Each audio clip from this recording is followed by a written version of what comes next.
घेईन मी जन्म याचसाठी देवा, तुझी चरण सेवा साधावया। हरिनाम कीर्तन संतांचे पूजन, घालीन लोटांगण महाद्वारी, आनंदे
छत्रपती शिवाजी महाराज की जय, छत्रपती शिवाजी महाराज की जय। श्री संतांची घेईन मी जन्म याचसाठी देवा, तुझी चरण सेवा साधावया। हरिनाम कीर्तन संतांचे पूजन, घालीन लोटांगण महाद्वारी। विश्वमंगलाचं स्वप्न उराशी बाळगून या मृत्यू लोकामध्ये मानवी देहाला आलेल्या सर्व मंडळीच्या सुखाकरता एव्हाना त्याही पेक्षा पुढे जाऊन बोलेल। या मृत्यू लोकामध्ये आलेल्या मानवी देहाला अज्ञानाच्या अंधकारातून ज्ञानाच्या प्रकाशाकडे नेण्याकरता, या मृत्यू लोकामधल्या प्रत्येक माणसाच्या सुखी जीवनाकरता जेवढ्या म्हणून संत मांदियाळींनी या मृत्यू लोकामध्ये अवतार धारण केला, या महाराष्ट्रामध्ये जेवढी म्हणून संत मांदियाळी या जगत कल्याणाकरता अवतारित झाली, त्या सर्व संत मांदियाळीच्या चरणाला नमन करतो। मला ज्या ज्ञानदात्या माऊली ज्ञानेश्वरीने आज समाजापुढे उभा केलं, त्या माऊली ज्ञानेश्वरीच्या चरणाला नमन करतो। जन्मदात्या आई वडिलांच्या चरणाला नमन करतो, गुरुदेवांच्या चरणाला नमन करतो। उपस्थित असणाऱ्या देवासारख्या महेश स्वरूप असणाऱ्या श्रोते वर्गांच्या चरणाला नमन करतो आणि या वैष्णव मांदियाळीच्या चरणाला नमन करून आई जगदंबेला, बजरंगबलीला आणि ज्या राजाच्या स्वकर्तृत्वामुळे आज हा हिंदवी स्वराज्याचा धर्म मंडळ आज अतिशय चांगल्यापणाने डोलायमानपणाने आज हा हिंदू धर्माचा मंडप जिवंत आहे। ज्या राजाने स्वकर्तृत्व केलं, ज्या राजामुळे आज मंदिरातला देव दिसला, राजामुळे मंदिरातला देव दिसला, ज्या राजानं हे हिंदवी स्वराज्य स्थापन केलं आणि प्रत्येक माणसाला माणसासारखं जीवन जगता येईल असं ज्या राजानं कर्तृत्व केलं, त्या राजादीला छत्रपती शिवाजी महाराजांना नमन करतो आणि कीर्तनाला पक्ष बाहेर पडली। त्या संतांचा अधिकार काय, त्या अधिकाराचं वर्णन करतो आणि पुढे चालतो। हे जगत जे आहे, जगत सगळं दुःखमय स्थितीमध्ये होतं आणि या दुःखमय स्थितीतून या जगाला आपण बाजूला काढलं पाहिजे, प्रत्येकाच्या तोंडावरती हसू दिसलं पाहिजे। म्हणून ज्या संतांनं एक दिवस असा उजाला होता की भयानक दुष्काळजन्य परिस्थिती होती आणि त्या परिस्थितीमध्ये सुद्धा प्रत्येक माणसाच्या डोळ्यावरती पाणी होतं, तोंडावरती निरागसपणा होता। एवढंच काय तर प्यायला पाणी राहिलं नव्हतं, खायला अन्न राहिलं नव्हतं आणि अंगावर कपडा घालायला राहिला नव्हता। अशी दुष्काळजन्य परिस्थिती ज्या काळामध्ये होती, त्या काळामध्ये आजचा अभंग ज्यांच्या मुखातून निघाला, त्या महाराजाकडे 17 गावठी गावची जहागिरी होती. ऐका, पण ही 17 गावची जहागिरी आपल्याकडे अमोघ धन आहे. परंतु आपल्या या नगरीमध्ये प्रत्येक माणसाच्या चेहऱ्यावरती दुःखाचं सावट आहे, डोळ्यामध्ये पाणी आहे, खायला अन्न नाही, प्यायला पाणी नाही, अंगावर घालायला कपडा नाही. ही संपत्ती आपल्या काय कामाची? म्हणून ज्या साधूनं या जगताच्या कल्याणाकरता, या प्रत्येकाच्या चेहऱ्यावरती हसू येण्याकरता स्वतःचा संसार या जगत कल्याणाकरता वाटून टाकला आणि स्वतःच्या संसाराची राख किंवामुळी केली आणि अंगणामध्ये बसले आणि या जगाच्या कल्याणाकरता त्यांनी आपलं जीवन समर्पित केलं, प्रत्येकाच्या चेहऱ्यावर हसू निर्माण केलं. असा त्यांचा अधिकार आहे. त्यांच्या मुखातून ही वाक्य बाहेर निघालेली आज सगळीकडे घेतलेले आपण ऐका. त्याच्या पुढे जाऊन सांगेल, महाराजांना माहित होतं परिस्थिती बदलणार आहे आणि परिस्थिती बदलल्यानंतर या कलियुगामध्ये प्रत्येक माणसाचा माथा जागेवर राहणार नाही, सैराट जमाना होणार आहे. आणि या सैराट झालेल्या लोकांचा माथा जागेवर न राहिल्यामुळं या लोकांचा माथा जर जागेवर आणायचा झाला, ज्या योगाने हा माथा जागेवर येईल त्याकरता ज्या साधूनं हा माता जागेवर आणण्याकरता गाठा दिला, असा त्यांचा अधिकारी त्यांच्या मुखातून वाक्य बाहेर पडलेले. त्याच्या पुढे जाऊन सांगितलं, जगाचा जगन्नियंता भगवान परमात्मा त्यानं सजीव असणाऱ्या बैलाचं दूध काढलं. तो काय करू शकत नाही. कोण? तो देव काय करू शकत नाही. अरे ज्याच्या सत्तेनं पान हलत नाही, ज्याच्या सत्तेनं शरीर चालत नाही, अरे एवढंच काय, ज्याच्या सत्तेनं या जगाचा व्यवहार अजिबात चालू शकत नाही, सगळ्या जगाचा व्यवहार चालवणारा तो आहे, तो भगवान.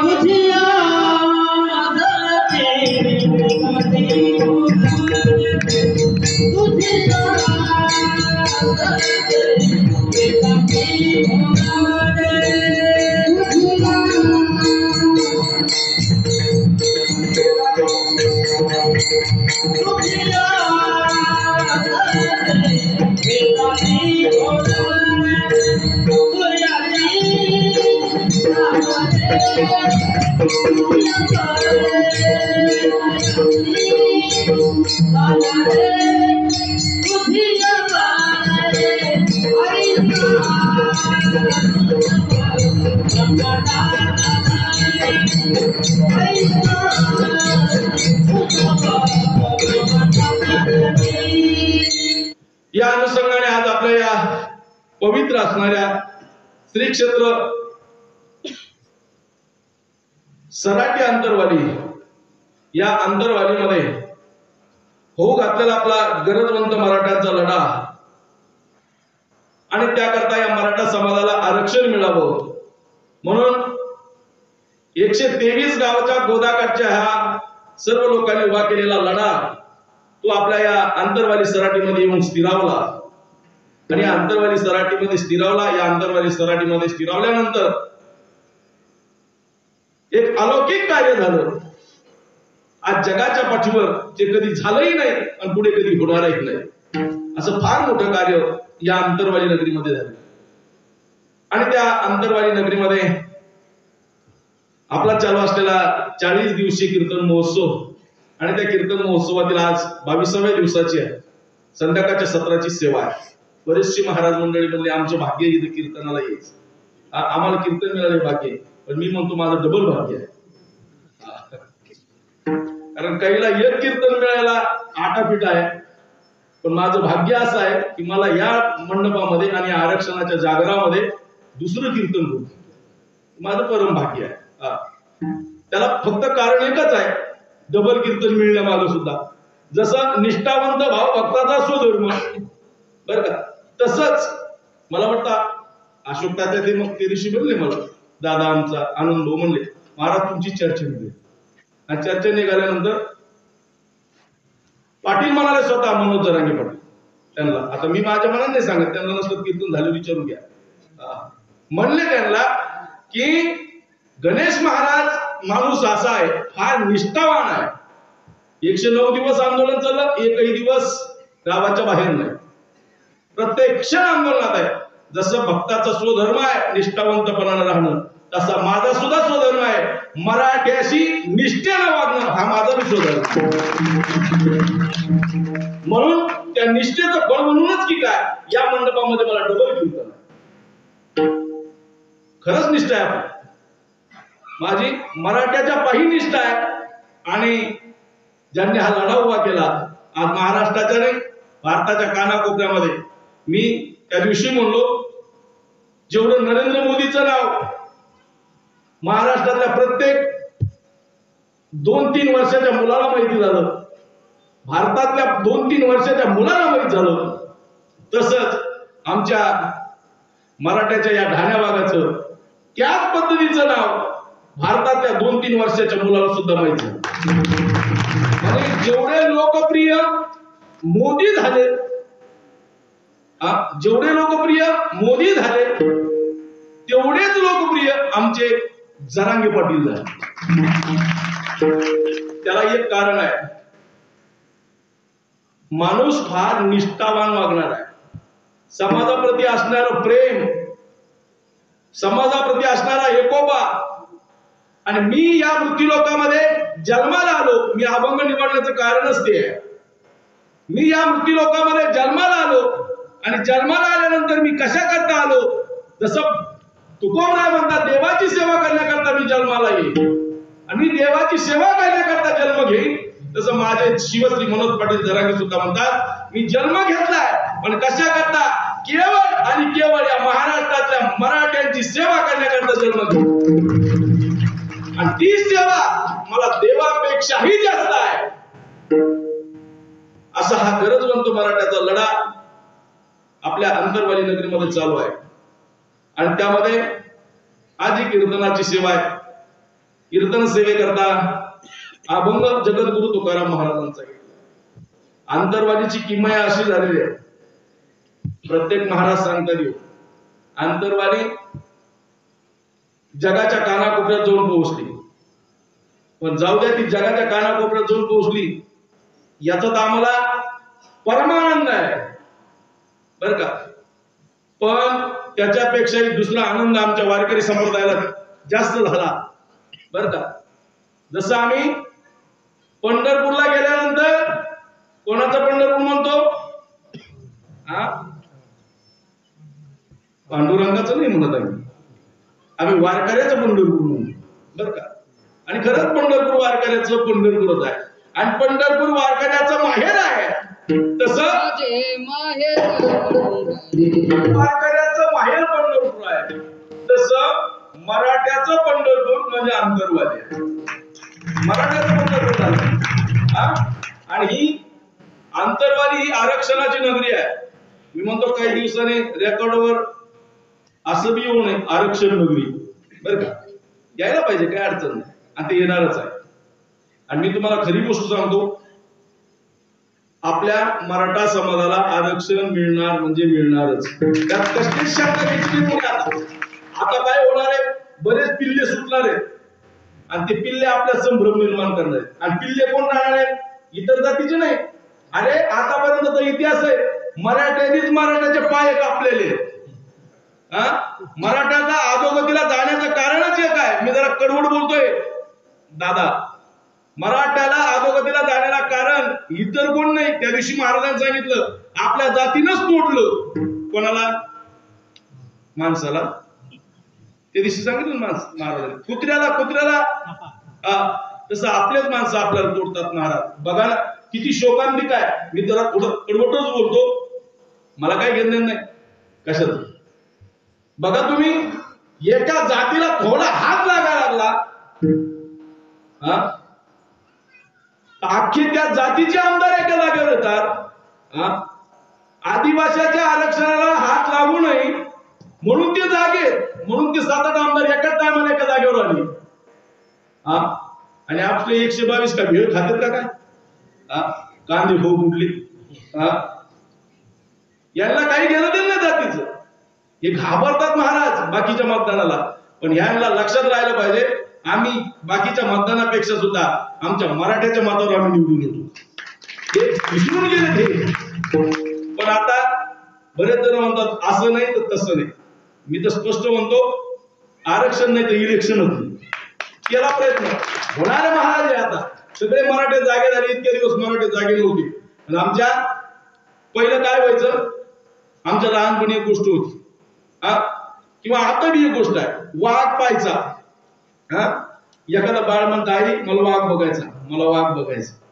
आई म्हणते मग वाघ बघायला आपल्याला जंगलात जावं लागेल. हा, मग वाघ बघायला जंगलात जावं लागायचं. आणि जंगलात काय राहायचं, प्राणी संग्रहालय राहायचं. आणि त्या प्राणी संग्रहालयात जाऊन मग वाघ व्हायचा. त्या बाळाला दाखवायचं, बाळा हे बघ याला म्हणतात वाघ. पण बघा पहिल्यांदा वाघ बघायला जंगलात जावं लागायचं. पण आता जर मुलगा जर म्हणला आई मला वाघ बघायचा, तर वाघ बघायला जंगलात नाही जावं लागायचं, वाघ बघायला अंतरवाली द्यायची. कोण आहे वाघ? एकच वाघ आहे महाराज, ते म्हणजे जरांगे पाटील. एक डरकाळी फोडली सगळं गार होतं महाराज वातावरण. आणि प्रामाणिकपणाने सांगतो, जरांगे पाटला सोबत जेवढा राहून मला त्यांचा अनुभव आला का तेवढा मला तरी वाटतं इथं बसलेल्या पैकी कोणालाच नसतं. नारदाच्या गावी सांगतो दादाला आणि मला, दादाचं म्हणजे पूजनी महादेव महाराजांचा पाटलाचा बऱ्याच दिवसात संबंध आहे. पण मी जर असं त्यांच्या अजून जवळ गेलो, एवढा प्रामाणिक माणूस आपल्याला जगाच्या पाठीवर भेटला महाराज. आणि त्या प्रामाणिकपणानं, आणि एक सांगू का, आतापर्यंत कोणीच नाही सांगितलं बरं का, पण आपल्या आंतरवाली सराटीत गावाचं नाव भारतात होण्याचं कारण एकच आहे बरं का. त्याला 3 गोष्टी कारणीभूत आहेत. कोणत्या दादा? एक, तुम्ही खाल्लेली लाठी बरं का, तुम्ही खाल्लेली लाठी. दुसरं, प्रत्येक जण सांगतो महाराज, हा प्रत्येक जण सांगतो कानात नाही, हा आणि खोलीत अजिबात नाही, काय ते सगळं मराठ्या पुढं. ह्या 2 गोष्टी या आंतरवालीच्या आंदोलनाला मोठं करण्याला कारणीभूत ठरलेल्या, लक्षात राहू दे. म्हणून या आरक्षणाचा लढा चालू आहे. आणि या लढ्यामध्ये आज जगद्गुरु तुकाराम महाराजांचा अभंग सेवेकरता घेतला. सेवेकरता आज फार मोठी मंडळी आज उपस्थित आहे. त्यामध्ये ज्यांच्या गोड अशा नियोजनातून आज महाराष्ट्रातला प्रत्येक गुणवान आपल्याला ऐकायला भेटतो. आमच्या सर्व नवोदित कीर्तनकाराचं श्रद्धास्थान, एक दिलखुलास व्यक्तिमत्व.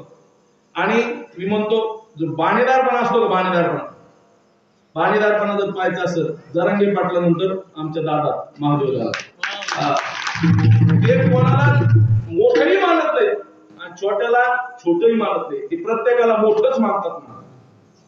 घेतलेच ना कीर्तन तेच होणार, म्हणजे कोणालाच कमी जास्तपणा अजिबात नाही.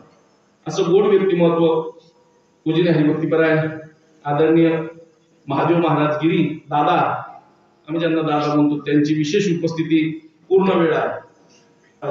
तेही उपस्थित आहेत आणि सगळ्या मराठ्यापर्यंत कीर्तन जाणार आहे. त्यामुळे हे आपलं चॅनल पुढे उभं आहे. आमचे मेहुणे आहेत आदरणीय विष्णुपंत घोजे, त्यांचं हे चॅनल आहे सकारात्मक. नाव बी काय गोड आहे, काही काही दुसरेच नाव आहे, सकारात्मक म्हणजे सकारात्मकच. अतिशय गोड चॅनल आहे. तुमच्या सगळ्याच्या उपस्थितीमध्ये आज कीर्तनाची सेवा आहे. अभंग जगद्गुरु तुकाराम महाराजांचा आहे आणि महाराज या अभंगाच्या माध्यमातून जन्म घेण्याची प्रतिज्ञा करतायत. जन्म घेईन म्हणतात महाराज, ऐका, महाराज जन्म घेईन म्हणतात. पण कशा करता जन्म घेईन? केवळ आणि केवळ तुझी चरण सेवा साधण्याकरता जन्म घेईन. अन्य काम मला करायचं नाही, तुझी चरण सेवा साधण्याकरता जन्म घेईन. माणसाने जीवन जगत असताना या मृत्यू लोकामध्ये माणूस म्हणून जन्माला आल्यानंतर कोणाची ना कोणाची सेवा करावी. सेवेची भी प्रकार आहे. कोणाची करावी? काही लक्ष्मीची सेवा करतात. लक्ष्मीची म्हणजे बायकोची नाही, लक्ष्मीची म्हणजे पैशाची सेवा करतात. काही जण देवाची सेवा करतात, काही जण संतांची सेवा करतात. आणि एक असा अवलिया आहे तो केवळ आणि केवळ आपल्या जातीची सेवा करतो बर का. म्हणजे ही सेवा करणं सुद्धा कर्म प्राप्त. लक्ष्मीची सेवा करणार आहे, पण लक्ष्मीची सेवा करण्याचा अर्थ नाही महाराज, लक्ष्मीची सेवा करण्याचा अर्थ नाही. कारण ही जी लक्ष्मी आहे, हा जो पैसा आहे, हा कुठपर्यंत आहे? कुठपर्यंत आहे? कुठपर्यंत आहे? हा युद्धात राहणार आहे, सोबत येणार नाही. लक्ष्मीची सेवा करण्याचा अर्थ नाही, ऐका. पण देवाची जर सेवा केली तर जीवनामध्ये फार मोठा फायदा आहे. म्हणून माणसाने देवाची सेवा केली पाहिजे, संतांची सेवा केली पाहिजे आणि त्यानंतर जातीची सेवा करणे पाखंड खंड. म्हणजे ही धर्माची सेवा आहे. धर्माचं पालन करणं ही सुद्धा सेवा आहे. म्हणजे देवाची सेवा करावी, संतांची सेवा करावी, आणि जी सेवा तुम्हाला सांगितली होती ती जातीची सेवा करावी. जातीची सेवा केली पाहिजे जातीची सेवा. बघा आज जगाच्या पाठीवर जातीची सेवा करणारे माणसं भरपूर बघितली बरं का. जातीची सेवा करणारे माणसं भरपूर बघितले, पण जातीची सेवा करत असताना काहीतरी मिळालं की तोंड बंद करणारे सुद्धा त्यापैकी बरेच बघितले बरं का. म्हणजे काम झालं बंद. बरेच जण जातीच्या जीवावर फार मोठे झाले महाराज, फार मोठे झाले.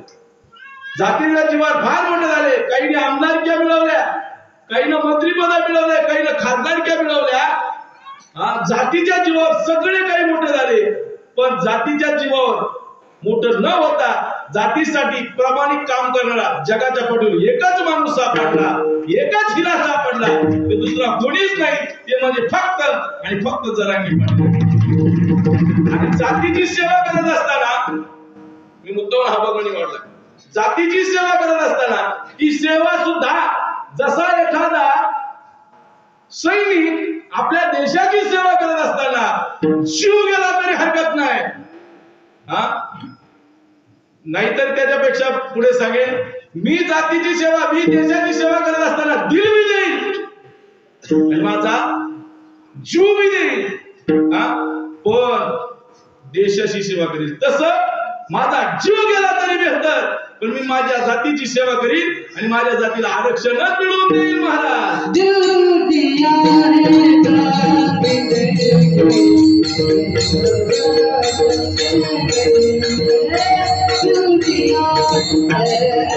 त्यांना म्हणायचं होतं, दिल दिया है जान मिलेगे है वतन तेरे लिए. ते म्हणले बरं का. कोण?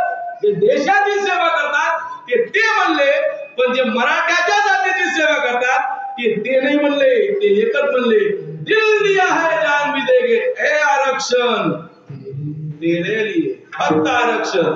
डोक्यातच नाही महाराज दुसरं केलंय महाराज त्या माणसानं आपल्यासाठी.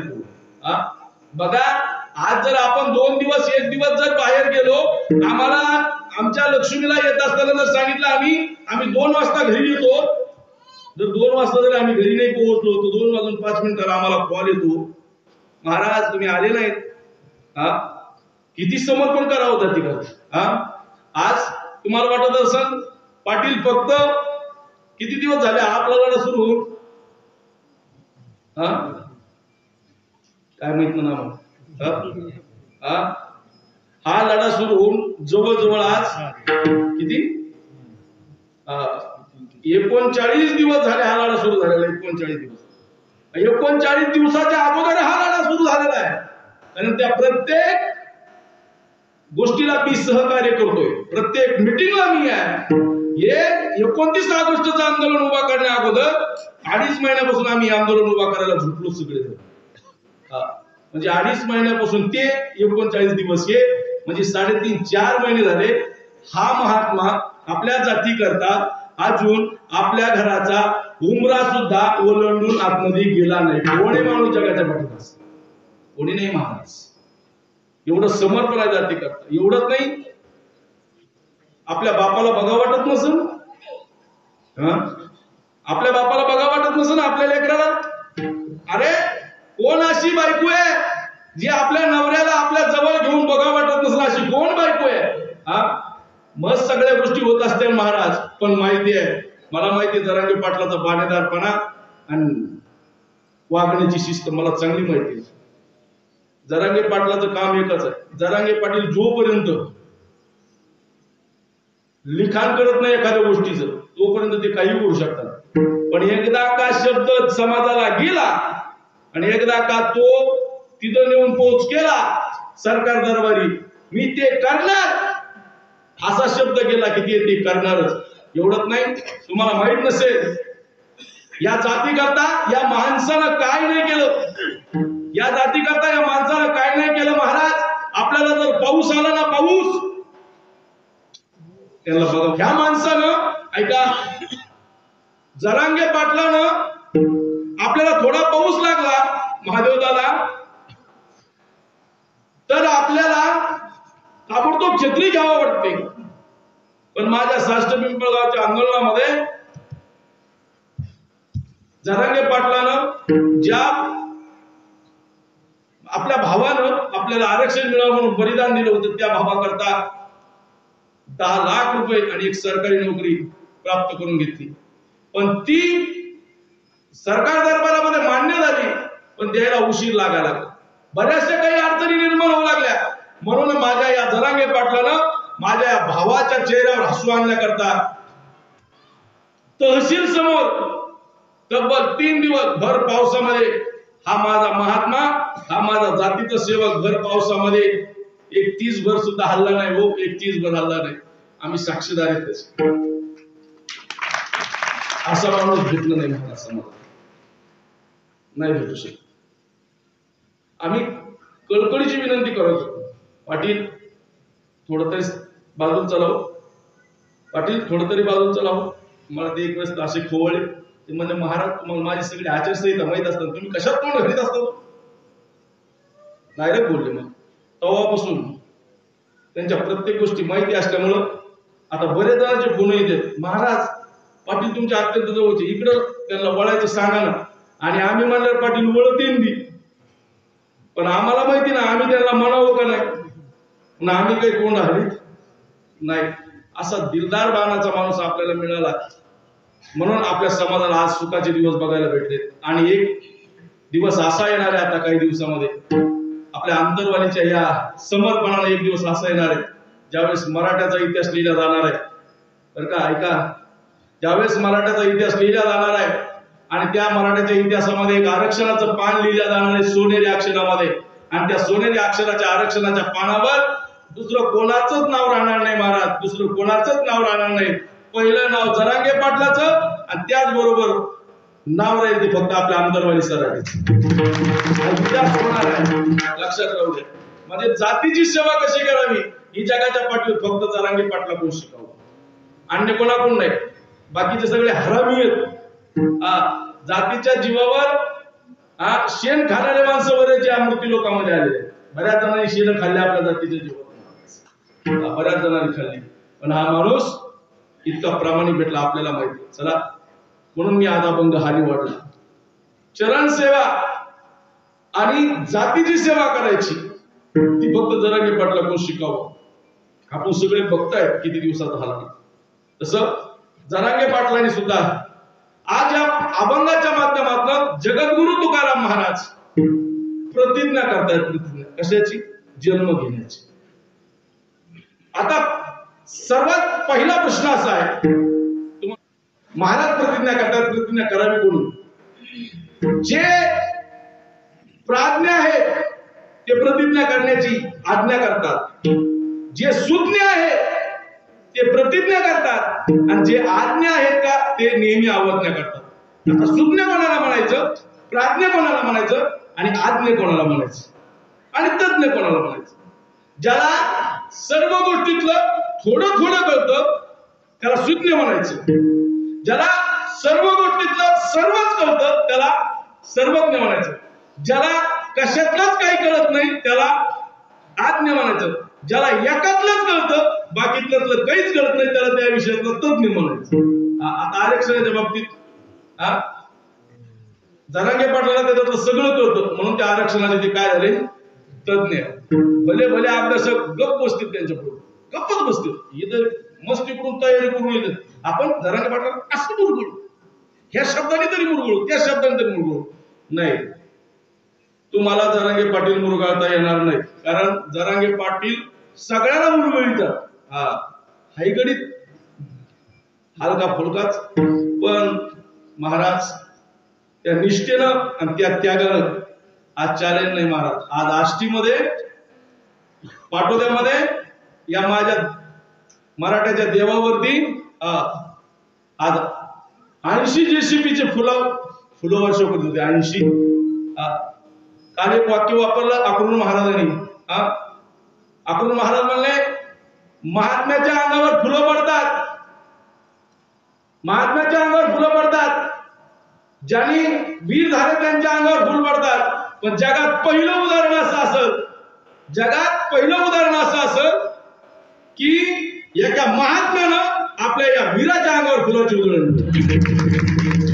मी पाहिलं का नाही तिकीट मला माहित नाही, पण पूजनीय हरिभक्तीपरायण प्रेममूर्ती आपल्या वारकरी संप्रदायाचे मुख्यमंत्री, नारायणगडमध्ये मुख्यमंत्रीचे आपले आदरणीय शिवाजी महाराजांनी त्या दिवशी काय पुष्पवर्षाव केला महाराजांनी पाठवलं, डोळ्यातून त्याचं पाणी येऊ लागलं महाराज.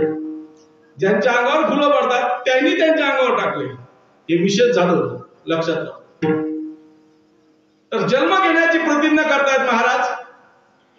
पाटलाला याच्यातलं तज्ञ म्हणलं जातं आणि आज्ञ माणसाचं लक्षण सांगितलं. आज्ञ म्हणायचं कोणाला? या मृत्यू लोकांमध्ये जन्माला आला, विद्या प्रदान नाही केली तो आज्ञा आहे. या मृत्यू लोकांमध्ये जन्माला आला, तप नाही केला, आज्ञा आहे.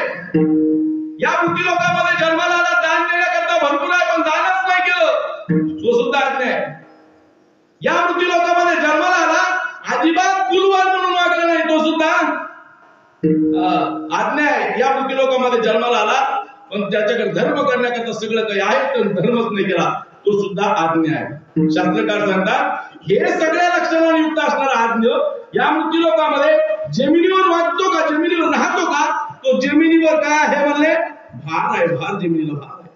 येशावनं विद्या तपोन दान चापी शिलो गुण धर्म, हा माणूस या मृत्यू लोकांमध्ये भार आहे. मग आशाची प्रतिज्ञा नाही.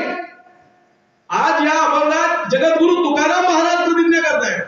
बरं, नुसती तुकाराम महाराज प्रतिज्ञा करून थांबले का? नाही हो. या जगामध्ये संतांनी प्रतिज्ञा केल्या, या जगामध्ये देवानी प्रतिज्ञा केल्या, या जगामध्ये वीरांनी प्रतिज्ञा केल्या, या जगामध्ये योद्ध्यानं सुद्धा प्रतिज्ञा केल्या. ऐका, देवानं प्रतिज्ञा केल्या, देवाची काही प्रतिज्ञा पूर्ण नाही झाली. आमच्या संतांनी प्रतिज्ञा केल्या, संतांची एकही प्रतिज्ञा अपूर्ण नाही राहिली. जगाच्या पाठीवर वीरांनीही प्रतिज्ञा केल्या, वीराच्याही प्रतिज्ञा पूर्ण झाल्या. आणि जगाच्या पाठीवर योद्ध्यानं सुद्धा प्रतिज्ञा केल्या, त्या योद्ध्याच्या सुद्धा प्रतिज्ञा पूर्ण होणारच. ऐका, देवाने प्रतिज्ञा केली होती. देवान तेव्हा म्हणले होते, ज्यावेळेस कौरवाचं आणि पांडवाचं युद्ध सुरू होईल त्यावेळेस मी हातामध्ये काय धरणार नाही, शस्त्र धरणार नाही. सांगितलं तर काय सांगेन म्हणले? युक्तीच्या 4 गोष्टी सांगत. हातात शस्त्र धरणार नाही. पण वेळ असा आला, देवाला हातामध्ये शस्त्र धरावं लागलं. युक्तीच्या गोष्टी बाजूलाच राहिल्या पण देवाला हातामध्ये शस्त्र धरावं लागलं. देवाची एकही प्रतिज्ञा पूर्ण नाही झाली. रावणाने प्रतिज्ञा केली की नाही? रावण कोण होता? कोण होता? मला उत्तर पाहिजे तुमच्या. पहिला म्हणलं मी बोलतोय ते तुम्हाला कळतं ना? रावण कोण होता?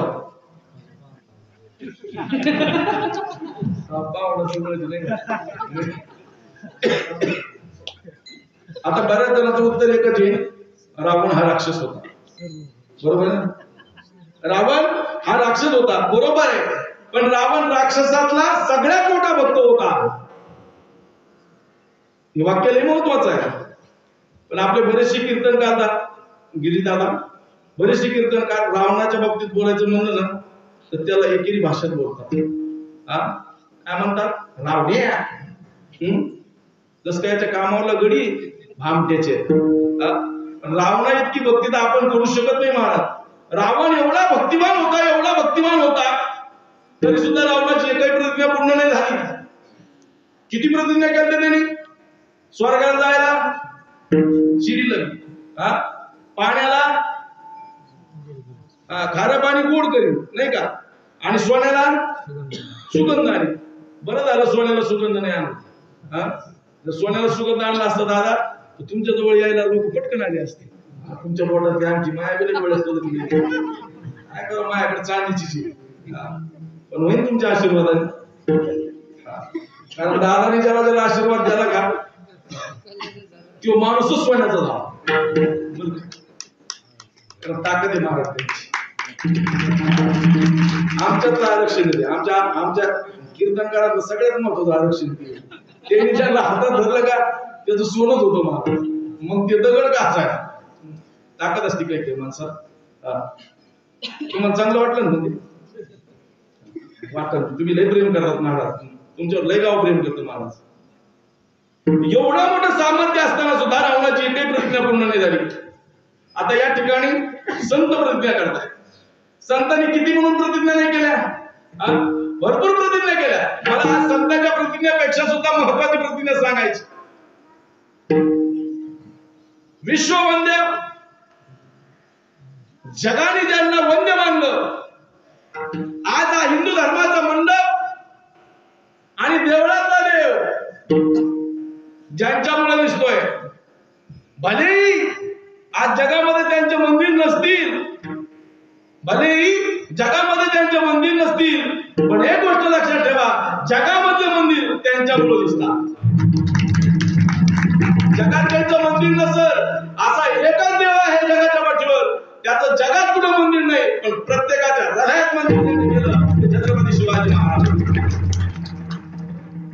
शिवाजी महाराजांनी सुद्धा प्रतिज्ञा केली होती. त्या काळामध्ये आपल्या जनतेला फार त्रास होत होता. आईसाहेबांची इच्छा होती हे हिंदवी स्वराज्य व्हावं, बरं का, हे हिंदवी स्वराज्य झालं पाहिजे. म्हणून आमच्या छत्रपती शिवाजी महाराजांनी रायरेश्वरावरती प्रतिज्ञा केली, करंगळी कापली, रक्ताचा अभिषेक केला आणि रायरेश्वरावरती प्रतिज्ञा केली, हे रायरेश्वरा आई, हे हिंदवी स्वराज्य व्हावं ही श्रीची इच्छा आहे. रक्ताभिषेक केला आणि 18 पगड जात हातामध्ये घेतली महाराज. सगळेजण म्हणतात शिवाजी महाराज नुसते मराठ्याचे नाही, खरं आहे ते, खरं आहे ते. शिवाजी महाराज नुसते मराठ्याचे नाही. शिवाजी महाराजाला उभा करण्याकरता नुसतं मराठे नव्हते, मराठे तर पाय कापल होते त्या टाकाला जवळचे, सूर्याची पिसाळ पिसाळ हे सगळे. पण शिवाजी महाराजांनी हिंदवी स्वराज्य जर कोणामुळं निर्माण केला असेल तर 18 पगड जात सोबत होती महाराज. 18 बलुते जात सोबत होते, कोळी माळी साडी सगळे, चमार लोहार नावी कुंभार धनगर सगळ्याचे जीवावर स्वराज्य निर्माण केलं माझ्या छत्रपती शिवाजी महाराज. त्यांनी सुद्धा प्रतिज्ञा केली आणि हिंदवी स्वराज्य स्थापन करून टाकले. अजून एका वीराने प्रतिज्ञा केली, ऐका. या भारतामध्ये काही लोक परदेशातून आले होते, कशा करता? अरे व्यापार करायला आले होते आणि राज्यकर्ते बनले होते. यांचा फार त्रास होऊ लागला होता या भारताच्या प्रत्येक माणसाला. त्यावेळेस भारतातल्या काही वीरांनी अशी प्रतिज्ञा केली, ऐका. त्यात एका वीरानं प्रतिज्ञा केली होती, ह्या यांना पळून लावल्याशिवाय गत्यंतर. अशी प्रतिज्ञा केली, हे हिंदवी स्वराज्य व्हावं ही श्रीची इच्छा आहे, ही छत्रपती शिवाजी महाराजांनी प्रतिज्ञा केली. त्याच तोलामोलाची प्रतिज्ञा, स्वराज्य हा माझा जन्मसिद्ध हक्क आहे आणि तो मी मिळवणारच, अशी एका प्रतिज्ञा केली होती. कोणी? दादा कोण केली? कोणी कोणी घेतली रे? ऐ पैलवान,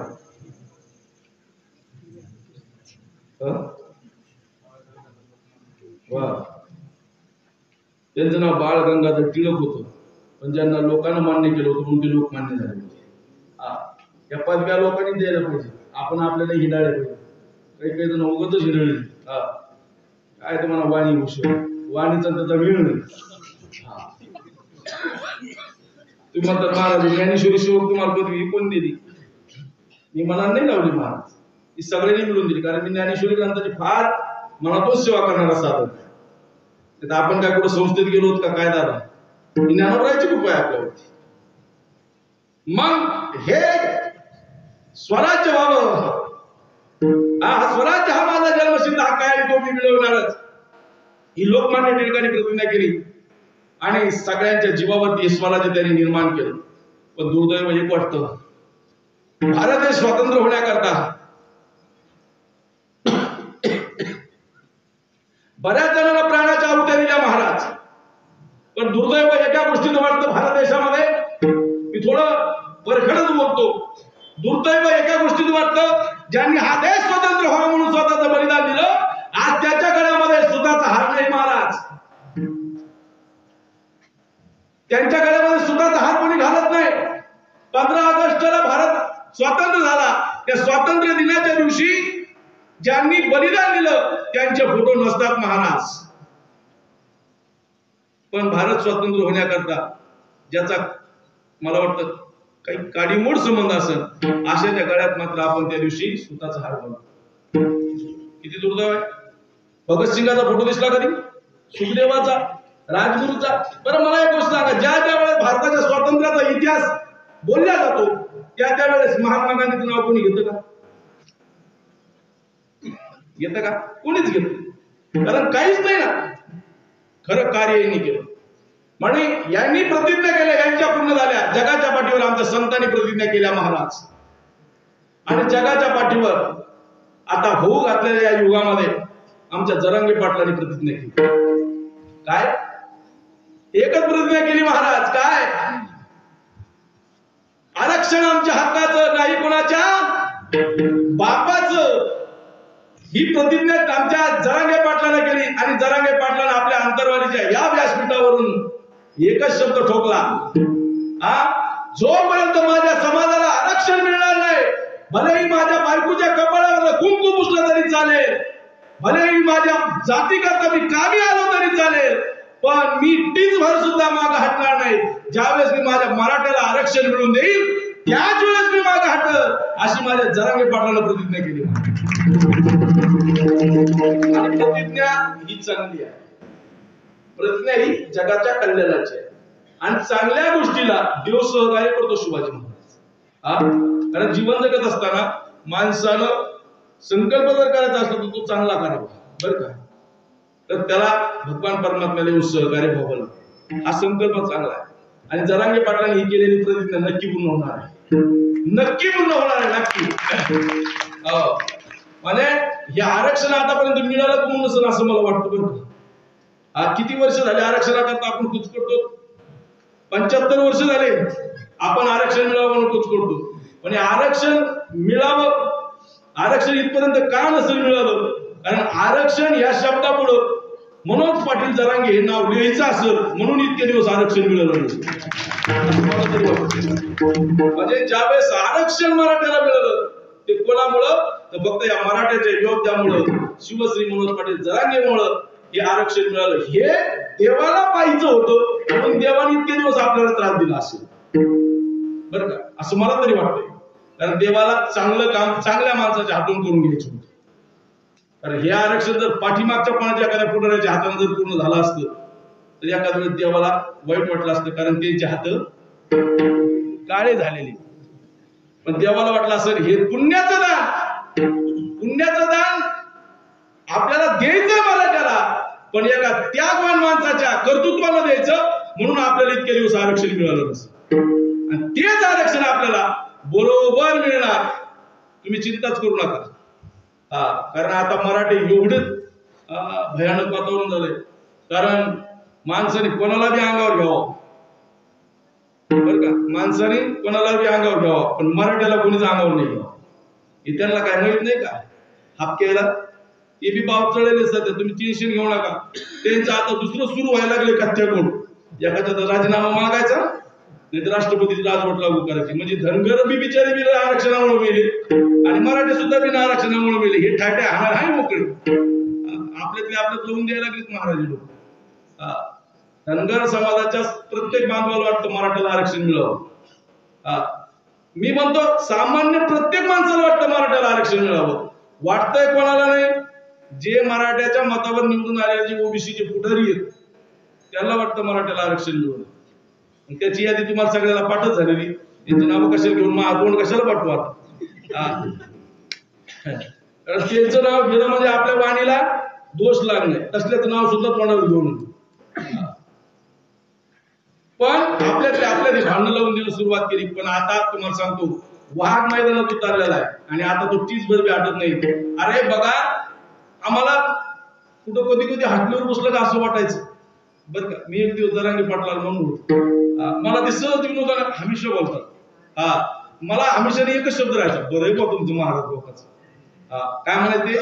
बरं आहे बा तुमच्या महाराज लोकांचं, लोक तुमच्या पाय पडते, पाय पडून चांगलं खायला देते, परत उरून दक्षिणा देते.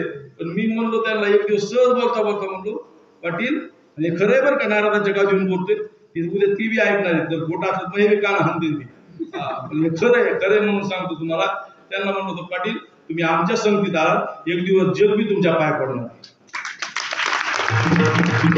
महाराज कशाची? आमच्या संगतीची नाही, त्यांच्या त्यागाची. तुम्ही म्हणता तुमच्या संगतीची का? असं मी म्हणतात ना, पण त्यांचा त्याग आहे. आज ते कोणी लोक दर्शन घ्यायला मी त्यांची सगळ्या शक्ती माझ्याकडे पाहत असते. त्यांना माहिती माझं आणि महाराजाचं बोलणं झालेलं आहे. पण आता समाज आहे, अहो काही काही ठिकाणी तर म्हाताऱ्या बाया आपल्या महिला मंडळ अशा टच रडतात, हो जरांगी पाटलाला पाहिल्यानंतर रडत, कारण त्यांच्या लक्षात आलंय हे काय चाललंय म्हणून. बघा, संकल्प सत्य आहे, प्रतिज्ञा पूर्ण होणार आहे आणि प्रतिज्ञा सुद्धा सत्य आहे. म्हणून आज मराठ्याचा इतिहास लिहिला जाणार आहे आणि मराठ्याचा इतिहास लिहिला जाणार आहे, आरक्षणाचं पान लिहिलं जाणार आहे आणि त्या टायमाला जरांगी पाटलाचं नाव पहिल्या नंबरला असणार आहे. बघा, चिंता करू नका. आणि ही महाराजांची प्रतिज्ञा आहे, जरांगे पाटलांची प्रतिज्ञा आहे बरं का, ती पूर्ण होणार आहे. जगाच्या पाठीला आमच्या संतांनी प्रतिज्ञा केल्या. महाराज सगळ्यात जास्त प्रतिज्ञा जर कोणी केल्या असत्या जगत कल्याणाकरता तर अनाथाची माय विश्वाची माऊली ज्ञानोबरायांनी केली. ज्ञानोबरायांनी तर एवढ्या प्रतिज्ञा केल्या जगाच्या कल्याणाकरता. झोपायची का तुम्हाला? चांगला असल्यावर जरा झोप येत असते, कारण आपल्याकडे काही डिजिटल माल नाही आणि ते फवारा तर आपल्याकडे द्यायचा असलं तर देतो मी, तसं काही नाही. पण मला माहिती आता तुम्ही ना इतके कीर्तन ऐकले, आंतरवालीत एवढे सप्ते होते, तेवढे सप्ते महाराष्ट्रात कुठेच होत नसते. आणि जगाच्या पाठीवर वर्ल्ड रेकॉर्ड झाला परत आपल्या वारकरी संप्रदायाचा. हे सुद्धा आपल्या वारकरी संप्रदायाचा इतिहास लिहिला पान लिहिलं जाणार का. त्यावेळेस या आंतरवालीचं नाव आमच्या वारकरी संप्रदायाच्या इतिहासात सुद्धा लिहिलं जाणार. पुढे झाला सगळ्यात मोठा कीर्तन महोत्सव. आतापर्यंत म्हणायचे पंढरपूरला झाला. पंढरपूरला होतो ना कीर्तन महोत्सव, किती दिवसाचा?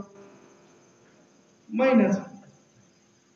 म्हणजे आपण पंढरपूरला सुद्धा ओव्हरटेक केलंय महाराज. म्हणजे ज्या वेळेस सगळ्यात जास्त कीर्तन महोत्सव कुठे झाला असं लिहिलं जाईल ना आमच्या वारकरी संप्रदायाच्या डायरीत, त्यावेळेस आदरानं लिहिलं जाईल आंतरवाली सराटी येथे 40 दिवसाचा कीर्तन महोत्सव. बघा ना कसा डबल मार हल्ला आंतरवालीवाले. आंतरवाली आपण लय भाग्यवान आहेत आंतरवालीवर. तुम्हीच म्हणलो का? वळणाचं पाणी वळणानेच गेलो. नाही, आपण आंतरवालीवाले लय भाग्यवान आहेत.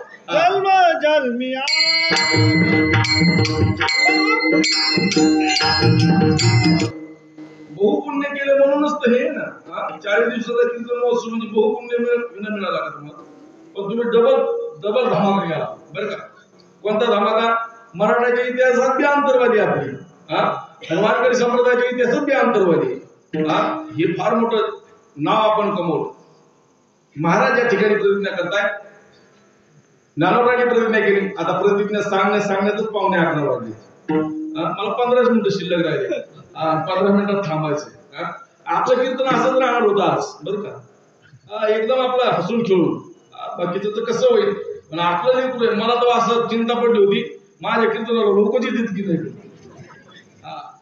काय असतं, अवघड असतं ना ते जवळच्या माणसाचं. जाऊ द्या महाराज काय ते रोज ऐकतो का आपण 5 मिनिटं तेच कीर्तन चालते. पण नाही, तुम्ही तसा काही आजाराचा भाव केला नाही. तुम्ही सगळे जेवढे रोज येतात तेवढेच आज आला. मला तेवढा आनंद वाटला. काही काही ठिकाणी होतं तसं, पण तुम्ही तसं करणार नव्हते मला माहित होतं, कारण मी कालच तुमची 8चा उतारा घेऊन गेलो सरपंच. म्हणजे मग सरपंच पण काय मी फक्त तुमच्या गावात आलोय, आपल्या झालोय तुमचं असं बांधलं वाटत दुसरे. तर जन्म घेईन महाराजांनी प्रतिज्ञा केल्या, ज्ञानोबरायांनी प्रतिज्ञा केल्या, इतक्या मोठ्या प्रतिज्ञा केल्या.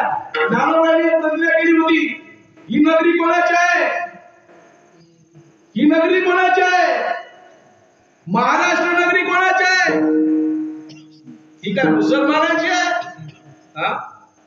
ही महाराष्ट्र नगरी कोणाची आहे? महाराष्ट्र नगरी दुसरी कोणाची नाही, ही महाराष्ट्राची नगरी मराठीची आहे.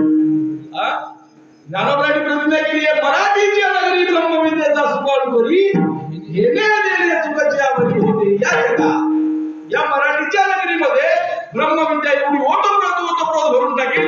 या मराठीच्या नगरीमध्ये ही ब्रह्मविद्या एकदा का लोकांना कळाली नाही कळाली, मग काय फायदा होईल या जगामध्ये? असा व्यवहार होईल, घेणं आणि देणं सुखाचं होईल असं महाराज बोलतात. नाही थांबले महाराज. महाराज एवढ्या प्रतिज्ञेवर नाही थांबले. महाराज म्हणले माझ्या वाग्विलासानं या गीताचं जे संस्कृताचं ज्ञान आहे ते माझ्या वाग्विलासानं जगापर्यंत आणि तुम्ही मराठीमध्ये करील 56 भाषेमध्ये करील. मग काय होईल? आनंदाचे आवारू मांडू जगा तैसा वाग्विलासिनी विस्तारू गीता तशी विश्ववरू. आनंदाचे आवारू मांडू जगा ही ज्ञानोबराची प्रतिज्ञा. त्याच्या पुढेही ज्ञानोबरा प्रतिज्ञा करतात. मृत्यू लोकांमध्ये जन्माला आल्यापासून मरेपर्यंत माणसाला काय मिळालं वाटतं? फक्त सुखच मिळालं वाटतं, अन्य काही मिळू नाही वाटत. पण ज्ञानोबरा म्हणतात तुम्हाला जर सुख मिळावं असं वाटत असेल ना तर तुम्ही एक काम करा, मी जे सांगतो का ते थोडं अवधानपूर्वक ऐका. मग तुम्ही नुसतं सुखाला प्राप्त नाही होणार. तर ज्ञानोबरा म्हणतात सर्व सुखाला प्राप्त होतात. ज्ञानोबरा म्हणतात तरी अवधान कळले मग सर्व सुखाशी पात्र व्हायचे. हे प्रत्युत्तर माझे कसे ऐका, उघड ऐका. मग बघा बरं, ज्ञानोबराय संत आहे. आता कसं मिळतं जुळतं झालं बघा. संताच्या विचाराचा अभ्यास जरांगे पाटलांनी केला नसेल असं कसं काय म्हणावं? कसं काय म्हणावं? ज्ञानोबराय काय म्हणले? उघड ऐका. आणि जरांगे पाटील काय म्हणले? कानात सांगा. ते सुद्धा काय म्हणले? उघड. समाजापुढे समाजाने उभा केलं, समाजाच ते. माझं काय नाही, हे समाजाचं आहे. अजून मी बघा प्रत्येक भाषणात त्यांचे एकच शब्द आहे, ज्यावेळेस मराठ्याला आरक्षण मिळेल त्यावेळेस या सर्व विजयाचे हक्कदार कोण असतात तर तुम्ही महाराष्ट्रातले मराठी असताना असं ते प्रत्येक. जसं ज्ञानोबराय म्हणतात उघड ऐका, तसंच जरांगे पाटील सुद्धा म्हणतात माझं जे काय ते सगळं उघड करा. अंधारात नको, सगळं काही उघड असावं. म्हणजे ज्ञानोबरायच्या अभ्यासाचा, ज्ञानोबरायच्या विचाराचा अभ्यास जरांगे पाटलांनी नक्कीच केलेला असावा. आणि त्याच पावलावर पाऊल टाकून जरांगे पाटील चलत आहेत. म्हणून जे संतांच्या मार्गाने चालतात, संतांनी सांगितलेल्या त्या माणसाला कसल्याच प्रकारचा अडथळा पडत नाही. न पडे गुंता कोठे काही, म्हणजे त्यांना गुंता कोठे काही पडत नाही. म्हणून ज्ञानोबरायने प्रतिज्ञा केल्या सर्व सुखाला पात्र व्हायचं असेल तर मी सांगतो ते ऐका. अवघाची संसार सुखाचा करी ही ज्ञानोबरायची प्रतिज्ञा आहे. अजून बरंचसं बोलायचं होतं मला, पण आपला वेळ संपत आलाय. मला जगद्गुरु तुकाराम महाराजांच्या प्रतिज्ञेकडे यायचं. नामदेव महाराजांनी प्रतिज्ञा केली होती. नामदेव महाराज म्हणले होते मी 100 कोटी अभंग करीन, 100 कोटी अभंग करीन. एक साधक नामदेव महाराजांकडे गेले आणि म्हणले महाराज तुम्ही 100 कोटी अभंग करता, 100 कोटी अशक्य आहे, अशक्य आहे. त्यावेळेस नाथ महाराजांनी नामदेव महाराजांनी त्यांना सरळ सांगितलं, म्हणले बघ वाट मारा करणारा, लोक मारून मारून रान्न भरणारा जर एक वाल्या कोणी 100 कोटी रामायण करू शकतो तेवढं पाप तर मी केलंच नाही ना. मी का 100 कोटी अभंग करणार? करे पण तो जवळचा माणूस होता, तो फार हुशार होता. तो म्हणला महाराज त्यांनी 100 कोटी अभंग रामायण केलं पण त्या काळातल्या आयुष्यमर्यादा फार होती. त्या काळात लोक किती वर्ष जगायचे? 10,000 वर्ष जगायचे.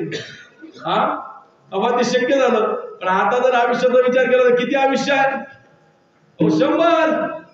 त्याच्यातलं 50 झोपीतच गेलं. मग कसं शक्य आहे? त्यावेळेस नामदेव महाराज सरळ म्हणले बघ मी प्रतिज्ञा करतोय देवाच्या अभंगाची, आणि देवाच्या अभंगाची प्रतिज्ञा करतोय. त्याचं काम आहे, त्याला पूर्ण करून घ्यायचं असलं तर करून घेईन, नाही घेईन, पण अभंग पूर्ण करेल. झाली आमच्या नामदेव महाराजाची प्रतिज्ञा. तसंच जगद्गुरु तुकाराम महाराजांच्या अभंगात प्रतिज्ञा करतात ती जन्म गेल्याची. बरं आता एक गोष्ट सांगा, प्रतिज्ञा पूर्ण होईल की नाही हे तुकाराम महाराजांना माहित नव्हतं का? माहित होतं की नाही? होतं ना महाराज. कारण तुकाराम महाराजांना हेही माहित होतं की प्रतिज्ञा आतापर्यंत देवाने केल्या देवाची एकही प्रतिज्ञा पूर्ण नाही झाली. तुम्ही म्हणता तुकाराम महाराजांना हे कसं काय माहित होतं? हे फक्त त्यांनीच करावं. तुम्ही म्हणता आपण कीर्तन झाल्यानंतर प्रयत्न करू, एवढा जर आवाज लावला ना, एवढा मंडपातून बाहेर गेला एवढा आवाज लावला आपला आवाज निघून जाईल. हे सोपं नसतं. हे माहित होतं महाराजांना. एकही प्रतिज्ञा महाराज देवाची पूर्ण नाही झाली आपली कशी? प्रतिज्ञा ही अशी करतात कशी जन्म घेईन नंतर. पण जन्म घेण्याचं स्वातंत्र्य जगद्गुरु तुकाराम महाराजांच्या हातात होतं का? कसं काय? ही जी प्रतिज्ञा आहे, ही प्रतिज्ञा कुठं शास्त्राला धरून आहे का? का नाही? शास्त्राला धरून नाहीच ना. भगवद्गीता सांगते, जातशी ध्रुव मृत्यू ध्रुवं जन्म मृतस्य च तस्मात् परिहारते न त्वं शोची तुमराशी उपजेते नाशे नाशिने ते पुनरपि दिशे. हे घटिका इंग्रजाचे परिभ्रमे का. जो मेलाय तो परत जन्माला येणार आहे, जो जन्माला आहे तो मरणारच आहे. मग जन्माला तो मरणार आहे, मेलाय तो जन्माला येणार आहे ना. मग मेलाय तो जन्माला येणार आहे, तर मग जन्म घेऊन म्हणायची गरज काय? हा, आता समजा आपण जेवायला गेलो सरची, सरचीतच नाही आंतरवालीत जेवायची एवढी मजा आहे सध्या आमची वारकऱ्याची. वाढलाय ना, तसं जन्म आहेच ना. मला काय बोलायचं, जन्म आहेच ना. जन्म घेऊन म्हणायची गरजच काय? बरं चला जाऊ दे. जन्म घेईन म्हणतात महाराज. पण एखादी गोष्ट सुखाला कारणीभूत असली तर म्हणावं माणसाला. सुखाला कारणीभूत असली तर म्हणावं. तसं जन्म घेईन म्हणणं हे काय सुखाला कारणीभूत आहे का? पण जन्म घेईन म्हणणं, जन्मात एवढं दुःख आहे महाराज. जन्म घेईन म्हणणं एवढं सोपं आहे. याच्यात एक मुद्दा महत्वाचा आहे. जन्माला येण्याच्या टायमाला 3 प्रकारचं दुःख आहे. जन्माला येण्या अगोदर दुःख आहे, जन्माला येण्या अगोदर दुःख आहे, जन्माला येत असताना दुःख आहे, आणि जन्माला आल्यानंतर दुःख आहे. म्हणजे 3ही प्रकार दुःखात आहे. तरी महाराज म्हणतात जन्म घे. किती दुःख आहे? लय दुःख आहे महाराज. काय सांगू आता किती दुःख आहे? एवढं दुःख सांगायला गेलो तर अजून तुम्हाला दुःख होईल. कीर्तन तुम्ही हे 3 प्रकारचं दुःख आहे. तरी सुद्धा महाराज जन्म घेईन म्हणतात. दुःख असताना जन्म घेईन म्हणतात. जरी दुःख असताना जन्म घेईन म्हणतात, तर जन्म घेईन म्हणावं का? मग जन्म घेईन पण कशा करता घेईन? महाराज म्हणतात जन्म घेईन पण कशा करता? केवळ आणि केवळ तुझी चरण सेवा साधण्याकरता जन्म घेईन. आता चरणाचीच का निवड केली, बाकीचं का नाही. आता हे चरण म्हणजे हाताची सेवा म्हणावं, मस्तकाची सेवा म्हणावं, तोंडाची सेवा म्हणावं, पोटाची सेवा म्हणावं, चरणाचीच का? फार गांभीर्यानं घ्या थोडस. चरणाचीच का? देवाच्या चरणाची सेवा केल्यानंतर माणसाच्या जीवनामध्ये जो लाभ भेटतो तो अन्य ठिकाणी भेटत नाही. एका वेश्येच्या मुलीनं देवाच्या चरणाची सेवा केली, लाभ काय मिळाला? लाभ एवढा मोठा लाभ मिळाला. आपण सगळेजण पंढरपूरला कोणाच्या दर्शनाला जातो? पांडुरंगाच्या, बरोबर? पांडुरंगाच्या दर्शनाला पंढरपूरला जातो. पण बघा, त्या वेश्येच्या मुलीनं देवाच्या चरणाची सेवा केली. तर अगोदर देवाचं दर्शन का? कानोपात्राचं दर्शन. अगोदर दर्शन कानोपात्राचं दर्शन.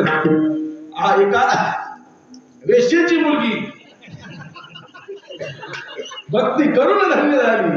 कीर्तन घरचे दादा आजे, त्याच्यामुळे सगळा आनंद आहे महाराज. कोणाला कुठल्याच मर्यादा नाही, आनंदात घ्यायचं. सगळ्याला माहिती होतं सगळ्यात मोकळं कीर्तन कोणाचं होईल? दाता असलेल्या बोत्रे महाराज. आमच्या आडनाव तिथे गंमत आहे. तुम्हाला काय सांग, बऱ्याच ठिकाणी दादा माझ्या कीर्तनाला गर्दी निसती आडनाव मिळून. लोकांना वाटतं बोत्रे म्हणल्यावर कसं असं, लोकांना वाटतं बोत्रे म्हणजे असं. पण आमच्या आडनाव एवढी गंमत आहे बरं का. आमचं आडनाव बोत्रे, आमच्या सोयरे लय गंमत महाराज. राम नाही गंमत सगळे दातोसे आमच्या सोयरीचे, बोत्रेचे सोयरे दातोसे. मजा असते. चल जाऊ दे. महाराज बोलतात की मी जन्म घेईन. कशा करता जन्म घेईन? तुझी चरण सेवा साधण्याकरता जन्म घेईन. पंढरपूरला जर गेला तर अगोदर दर्शन कानोपात्राचं आणि नंतर दर्शन देवाचं. चरण सेवेचं महत्व आहे महाराज. अजून बरंच चरण सेवेचं महत्व सांगितलं असतं, पण आपल्यापर्यंत फक्त माझ्या नियोजित वेळामध्ये 5 मिनिटं शिल्लक होतात. जन्म घेईन कशा करता? तुझी चरण सेवा साधण्याकरता जन्म घेईन. आणि हे जन्म घेतल्यानंतर तुझी चरण सेवा साधेल करेल याच्याकरता जन्म घेईन. हे करत असताना देवा तुझ्या नावाचं कीर्तन करेल. दुसऱ्या चरणामध्ये महाराज सांगतो हरिनामाचं कीर्तन करेल, संतांचं पूजन करेल आणि देवा तुझ्या द्वारामध्ये लोकांना जाईल. तसंच आपल्या पाटलाचं चालू. पाटलाने सुद्धा कीर्तन सुरू केलंय. कशाचं कीर्तन? हा बस आरक्षणाचं कीर्तन सुरू केलं. म्हणजे श्यामनारायण सांगितलं आरक्षणाचं कीर्तन. बरोबर आहे, आरक्षणाचं कीर्तन आहे. बरं, आरक्षणाचं कीर्तन आहे. आपल्या डोक्यात आणि आपल्या तोंडात आणि आपल्या कानात आणि आपल्या पोटात आणि आपल्या हृदयात फक्त एकच सध्या. हा, एक मराठा लाख मराठा. आरक्षण आमच्या हक्काचं, नाही कोणाच्या बापाचं. हे आपलं कीर्तन सुरू केलं जग आपल्या जरांगे पाटलांनी सुद्धा. आरक्षणाचं कीर्तन चालू आहे. याला नाव दिलं आरक्षणाचा जागृत कीर्तन महोत्सव. बरं का, हे आरक्षणाचं कीर्तन चालू आहे. आणि यात आपल्या जरांगे पाटलांना संतांचं सुद्धा पूजन केलं आरक्षणाचं कीर्तन करत असताना. कुठं? आपली धाकली पंढरी श्री क्षेत्र नारायणगड, या नारायणगडावरती जाऊन नगद नारायण महाराजांच्या समाधीचं दर्शन घेतलं. त्याचबरोबर प्रेममूर्ती गुरुवर्य शिवाजी महाराजांचं म्हणजे त्या संतांचं पूजन आमच्या जरांगे पाटलाने केलं. बरं का, म्हणजे तिकडं कशी उतरले इकडं कसं उतरले बघा गणित. महाराज म्हणतात जन्म घेईन तुझी चरण सेवा साधण्याकरता. जरांगे पाटील म्हणतात जन्म घेईन मराठीची सेवा करण्याकरता. महाराज म्हणतात जन्म घेईन हरिनामाचं कीर्तन करण्याकरता. जरांगे पाटील म्हणतात जन्म घेईन आरक्षणाचं कीर्तन करण्याकरता. महाराज म्हणतात जन्म घेईन संतांचं पूजन करण्याकरता. जरांगे पाटील म्हणतात मी सुद्धा जन्म घेईन नगद नारायण महाराजाची आणि शिवाजी बाबाची लक्ष्मण बाबाची पूजा करण्याकरता. केलं संतांचं पूजन. राहिलं आता देवाच्या दारातलं लोटांगण. ते सुद्धा जरांगे पाटलानं काल घातलं. पंढरीच्या पांडुरंगाला सुद्धा लोटांगण घातलं आपल्या जरांगे पाटलानं. म्हणजे जगद्गुरु तुकाराम महाराजांचं निमित्त आणि जरांगे पाटलाचं निमित्त सारखं झालं की नाही. त्याच्याकरता अभंग निवडला. अभंग झाला होता मला माहित होतं. आपण लगेच माझ्याकडे पाहिलं होतं अभंग घेतला कीच. पण आता आपल्या आपल्या हातोटे वेगळ्या वेगळ्या असतात. असं काही नाही एका अभंगावरती डबल कीर्तन करून असं काही भाग नाही. महाराज तर म्हणतात, मला वाटतं विठ्ठल बाबा घोलेचं काहीतरी वाक्य चांगल्याच्या तोंडातून ऐकलेलं मी. ते म्हणले विठ्ठल बाबा घोले म्हणले की एका अभंगाची सेवा तुम्ही वर्षभर केली तरी चांगलं आहे. कारण काय होतं त्या एका अभंगाची सेवा केल्याचं फळ ते अभंग तुमच्या सारखा सारखा मुखात येतो. त्या अभंगाचं फळ वेगळंच भेटतं. बरं का, म्हणून ती काढलं लोटांगण. आमच्या जरांगे पाटलांना सुद्धा आई जगदंबेच्या दरबारामध्ये काल परवा दिवशी तुळजापूरला घातलं. आणि काल आपल्या कुळाचं दैवत भगवान पंढरीश परमात्म्याच्या दरबारात लोटांगण घातलं. कालीन लोटांगण घातलं. हरिनाम संकीर्तन संतांचे पूजन. कालीन लोटांगण महाद्वारी. आता आपल्याला एकदा आरक्षण मिळालं. तर महाराज आपली सुद्धा अवस्था अशी होणार आहे.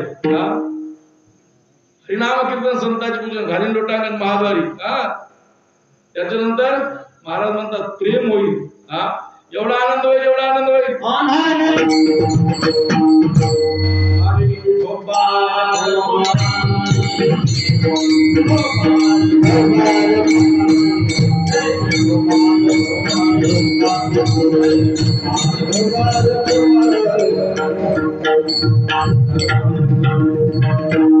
आनंद निर्भर असो भक्ती जाई सुख दुःखा नाही जाळा.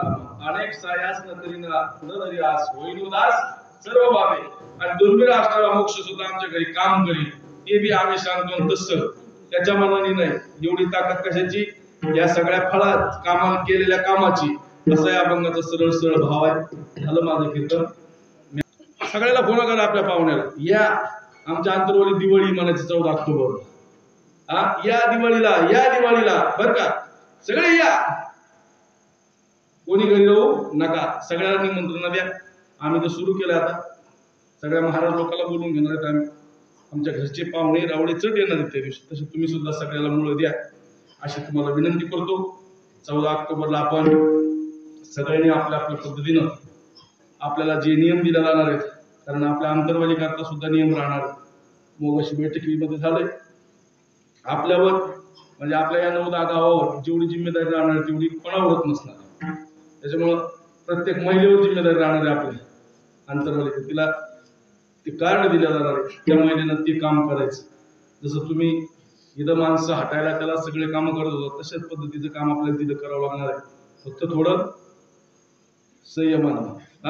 कारण आपल्याकडून कोणाला दुःख होऊ नये याची काळजी आपल्याला घ्यावं लागणार आहे. तुम्हाला आम्हाला सगळ्यालाच आपल्याला सगळ्यालाच, कारण की आजच्या दिवशी सांगितलंच जाणार आहे सगळ्याला की कोणाचं अंतकरण दुखणं असं कोणी वर्तन करू नका, कारण लोक फार दुरून येणार आहेत. तिथं एकच मगाशी मुद्दा चालू होता, लोक गावाकडे जाण्यापर्यंत कसे सुखाने जातील याच्यासाठी प्रयत्न करा. येताना येते ती त्यांच्या पद्धतीनं, पण जाताना काळजी घेणार. जगातलं पहिलंच गाव पाहिलं नाही, जाताना काही नाही. आता महाराज कीर्तन व्यवस्थित आपण किती पुढं करू, जाताना ते पुढं झाडकाला का प्याला करते का आपलं कोण कोणी दादा ते म्हणजे गेलायचे पैसे घेऊन बरं नाही पण आपण ती काळजी घेणार आहे.